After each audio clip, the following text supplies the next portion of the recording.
2024 लोकसभा का चुनाव प्रचार अपने अंतिम चरण में पहुंच गया है और उत्तराखंड के पूर्व मुख्यमंत्री हरीश रावत, जिनके बेटे वीरेंद्र रावत यहां से चुनाव लड़ रहे हैं, आज यहां पर गंगा पूजा करने पहुंचे हैं। किस तरह से देखते हैं हरीश रावत जी गंगा पूजा करने, क्या उद्देश्य रहा आज का? इसमें गंगा माई से हमने प्रार्थना की, हे माँ, हमने निष्ठा के साथ जब सरकार में थे तो सरकार चलाई, एक अच्छी सरकार थी जिसकी आज भी लोग, जिसकी योजनाओं की, जिसकी कार्यप्रणाली की तारीफ करते हैं।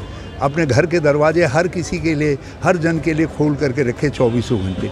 लेकिन एक झूठ बोल करके भाजपा ने कांग्रेस की आती सत्ता का अपहरण कर लिया। सारा भाजपा, पूरा परिवार, उनका कुनबा, उनका शीर्ष भी उस झूठ के प्रचार में सम्मिलित था। 2022 तक हमने विपक्ष धर्म निभाया 2017 से, और निष्ठापूर्वक निभाया। लोग फिर से कांग्रेस को लाना चाहते थे। मीडिया की रिपोर्टें कह रही थी कांग्रेस को 45 से 48 सीटें मिलेंगी। फिर एक निहायत बेहुदा झूठ गढ़ा गया और भाजपा के प्रत्येक नेता ने उनके शीर्ष ने फिर से उस झूठ को प्रचारित किया और सांप्रदायिक ध्रुवीकरण करवा करके वोटों का अपहरण करने का काम किया, वोटरों की भावना का अपहरण करने का काम किया और कांग्रेस की आती हुई सत्ता फिर छीन ली।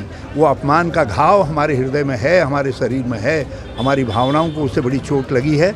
और इसलिए हमने कहा, हे गंगा माँ, इस बार भी एक इस तरीके का कुछ झूठ कर सकते हैं, कुछ प्रपंच रह सकते हैं, धन शक्ति से, शराब की शक्ति से ये चुनाव को जीत सकते हैं। नहीं तो कांग्रेस 5 सीटों पर, हरिद्वार से लेकर के बद्रीनाथ तक और उधर जो है जसपुर से लेकर के मुनस्यारी तक 5 सीटों को कांग्रेस जीत रही है।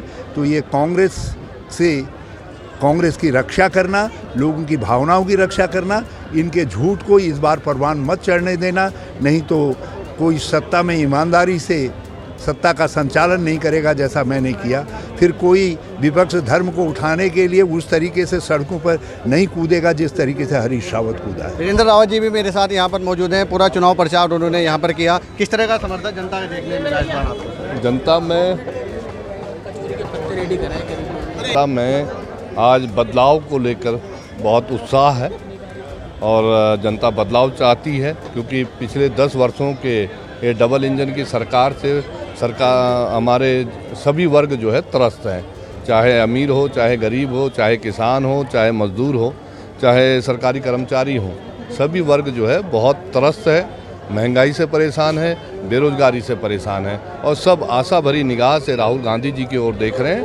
और निश्चित रूप से सब ने यही ठाना है, कांग्रेस को जिताना है, राहुल गांधी जी को देश का प्रधानमंत्री बनाना है। हरिद्वार से त्रिवेंद्र सिंह रावत पूर्व मुख्यमंत्री चुनाव मैदान में है, उमेश कुमार है, चुनौती किससे लगी आपको? देखिए, जहाँ तक त्रिवेंद्र जी का सवाल है, सीनियर नेता हैं, 4.25 साल मुख्यमंत्री भी रहे, लेकिन ऐसा कोई उल्लेखनीय कार्य ना तो उन्होंने प्रदेश के लिए किया, ना हरिद्वार के लिए किया जिसके लिए उनको जाना जाए। और आज जनता के बीच में जब वो जा रहे हैं और उनको ये सवाल बार बार झेलना पड़ रहा है, लोग कह रहे हैं जब आप मुख्यमंत्री रहते हुए कुछ नहीं कर पाए तो MP बन के क्या करेंगे, तो आपको वोट देके हमें कोई फ़ायदा नहीं होने वाला। 5 लाख का दावा कर रहे हैं वो, आपका क्या?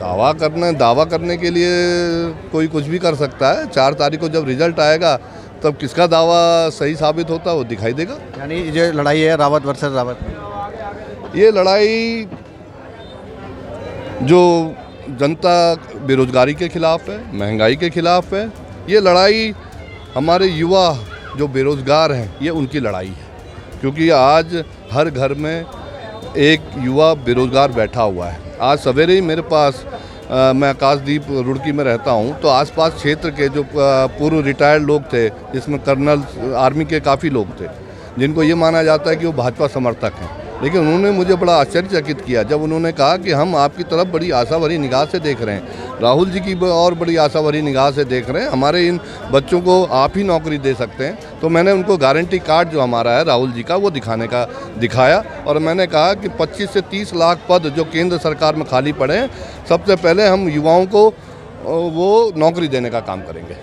तो चुनाव प्रचार का आज आखिरी दिन है। हरीश रावत और वीरेंद्र रावत ने हर की पौड़ी पर गंगा पूजा की और साथ ही मां गंगा से अपनी जीत का आशीर्वाद भी मांगा है। खैर, ये तो आने वाले 19 तारीख को पता चल पाएगा कि गंगा किसे आशीर्वाद देती है। हरिद्वार से नवोदय टाइम्स के लिए सचिन कुमार।